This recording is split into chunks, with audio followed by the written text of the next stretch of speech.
Hey, hi. I'm Titi. Today, we will be learning looping. Do you know what is looping? Why do we want loops? So, let's begin.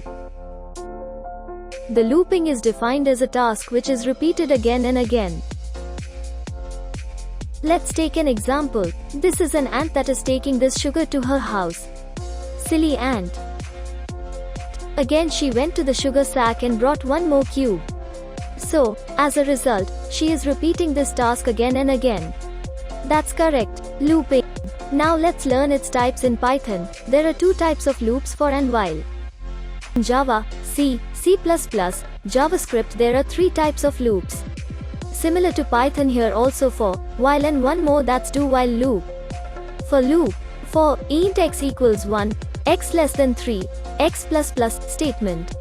While loop while x less than 7 statement. Do while loop do while statement, while x. Now why do we use loops? Answer is when the same code is repeated, then to avoid writing same code again and again we can add it in loops. Hope you have learnt looping for now. So it's a end, bye, see you again.